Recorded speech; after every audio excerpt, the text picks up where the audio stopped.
Good morning. Today is, I don't know what day it is. I think it's Saturday. Yeah, it's Saturday. I believe it's the 20th.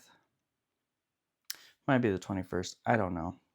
Either way, I wanted to make this video about sleep and its importance for multiple different things. Obviously, we need sleep for our nervous system or to, complete everyday tasks, whether it be within work or exercise, anything like that. Something that I've noticed over the past couple years is I do a truck driving job, right? And most of the time you're sort of kind of required to work about 12 hours a day in a truck driving field. Now, that's not every truck driving job, but my last truck driving job was definitely required to work 12 hours a day usually. I was working about 4 days a week there. And this job that I have now is like sort of required 12 hours a day and it's 5 days a week. So I really struggled when I first got into truck driving on the idea of working 12 hours a day. And yes, it takes up a significant amount of your time.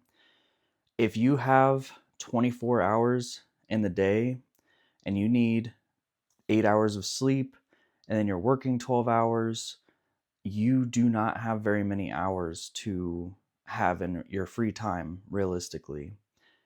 And that can, if you're not used to that schedule, that can really affect how you operate every day. Now, I have a little bit of leeway with my time and I can work with my job very well. And I'm very blessed to have that job where, if I need rest or if I need to work, less hours essentially, I can do that. Um, but there are multiple different things that are required for your body to function properly when it comes to sleep and performance and everything like that. So, one thing I wanted to bring up is a lot of information out there will tell you that it's required to have 8 hours of sleep every day. I would say that that's not exactly true. I think that's a good like baseline to go off of, and I think most people would fit into that category of, if you get 8 hours of sleep, you are completely recovered, you are completely ready for the next day. You're recovering well as long as you are getting good sleep, because there is a difference between how long you sleep and how good you're sleeping during that time. So, one thing that good sleep does is it balances your hormones. I think anybody can really agree to that. If they get a regular 8 hours of sleep every day, you feel very well rested, right? And that's just your body's, hormone production, whether it be, dopamine, serotonin, even cortisol, your testosterone, your, all of it kind of balances out and it allows you to feel better. It allows you to recover quicker. Your nervous system can balance out, right? So that's one thing, is like how much sleep you're getting and how good of sleep you're getting during that amount of time. Another thing to bring up is sleep consistency, and that's when you are going to bed every night. Now, I've been working on this myself, so I work my normal work schedule is 5 to 5, so 5 a.m. to 5 p.m. And what I do is I get everything done throughout my day and I wake up at 3 a.m. Like I usually go to bed at about 7:30, sometimes a little bit later. I try not to go to bed later than 7:30, but I'll wake up at 3 a.m. so that I can take care of a workout, so that I can do something that I want to do in the morning before I actually go to work. I make sure when I'm waking up in the morning that I am making my breakfast, which is carb and protein heavy, and then making my coffee, and then that's done. Um, but sleep consistency, like waking up at the same time every day, going to bed at the same time every day, so that you are consistently getting enough sleep. And one thing that I've learned is the more that you can create that habit of going to bed on time, and I think that's the key. It's not so much waking up well, you need to wake up every day at the same time. Well, you don't need to, but in terms of this video, you need to wake up at the same time every day in the morning. But what helps with that is going to bed at the same time every day. And I think what I've learned from my experience is that your body builds that routine, right? So when you have, like, when your time to go to sleep is coming up, your body can tell and you'll start to produce melatonin, right? Melatonin doesn't put you to sleep, but it primes your body for sleep. And I can tell for me, whenever 7 o'clock comes around, I'm tired and I'm ready to go to bed.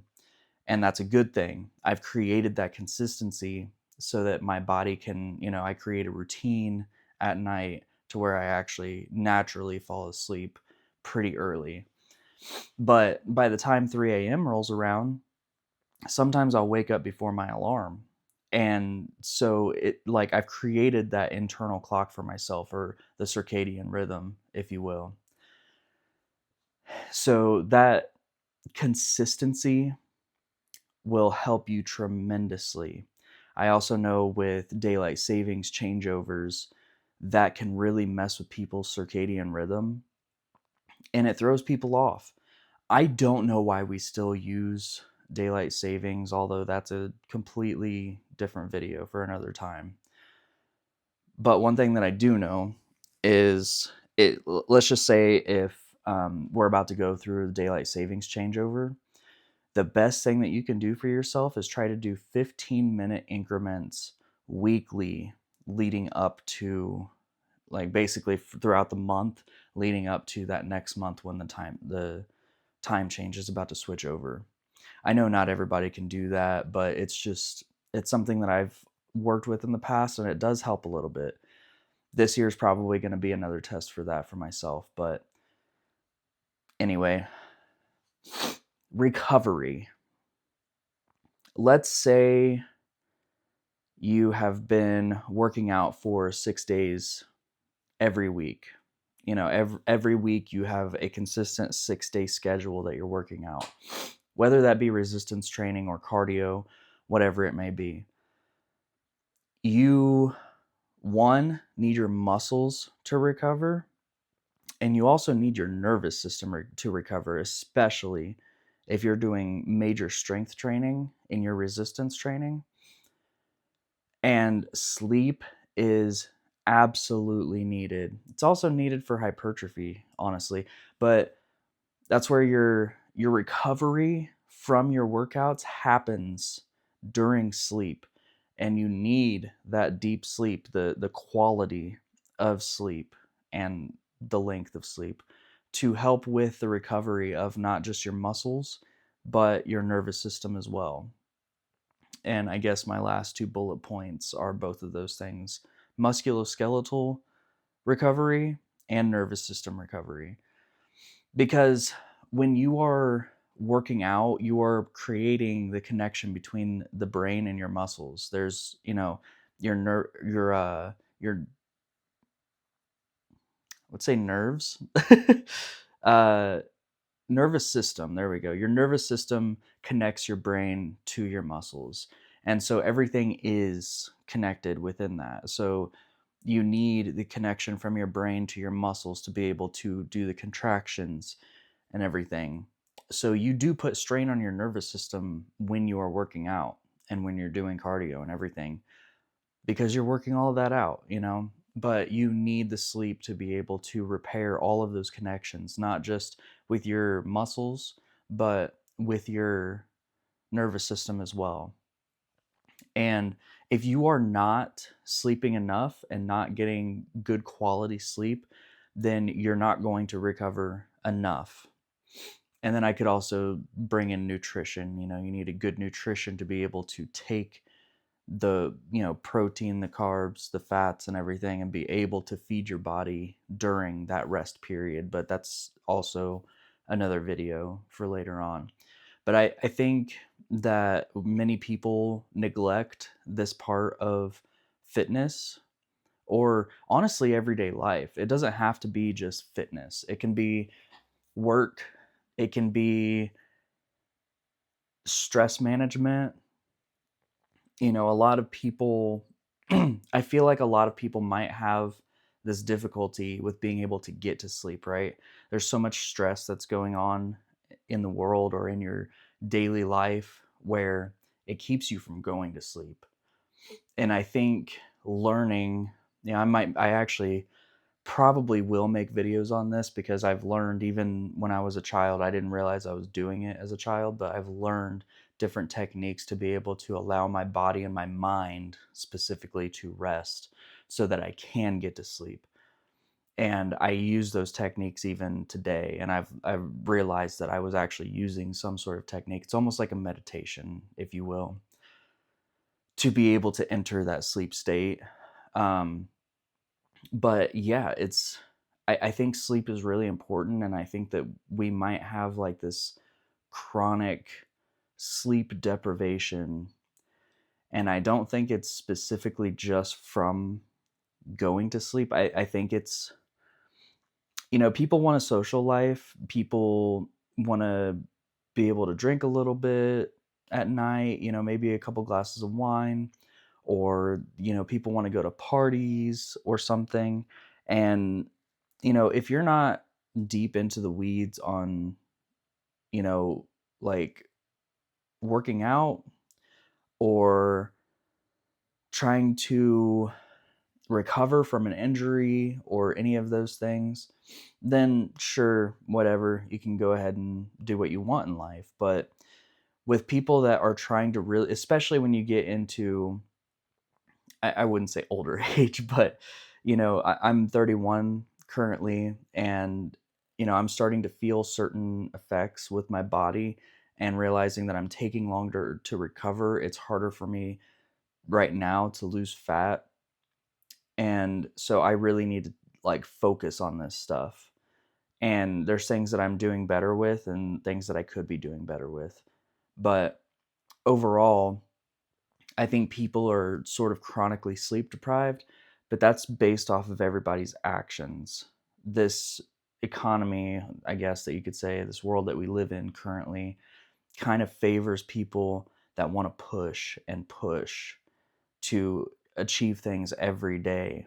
And we almost take rest as a sign of laziness in a way. And I think it's good to have a controlled strain on your body and your mind. But when we're constantly stressing ourselves out and we're not allowing ourselves to have rest, that's where we get into this chronic situation of sleep deprivation and not being able to function properly and stuff like that. So I think that sleep is a very major part of our lives that we don't really think about too often. Maybe we do think about it, but we don't take the actions to be able to allow ourselves to sleep and rest more. And I think that we need to have a better understanding of that, and we need to choose rest more often than not. But anyway, this was my little 5 a.m. spiel. Today's Saturday, so I actually slept in today. And I'm going to get on some video editing on other things. But yeah, I wanted to come on and talk about sleep because this is something that I've really been focused on lately. And it's tremendously helped me in everything. I didn't realize truly how much I wasn't sleeping correctly. And now that I'm doing it more regularly, it feels so much better. It feels so much easier.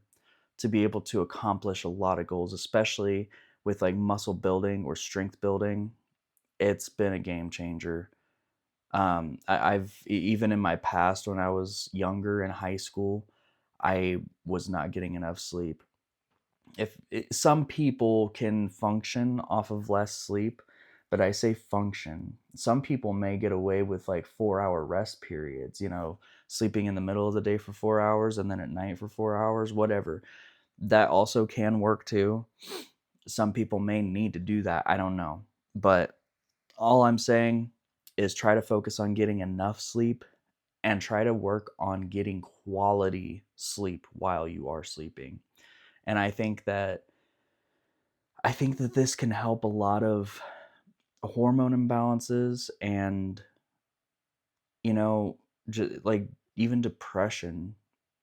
I think if we get enough sleep, it allows us to function a little bit better, right? And therefore we can get more done. I don't know.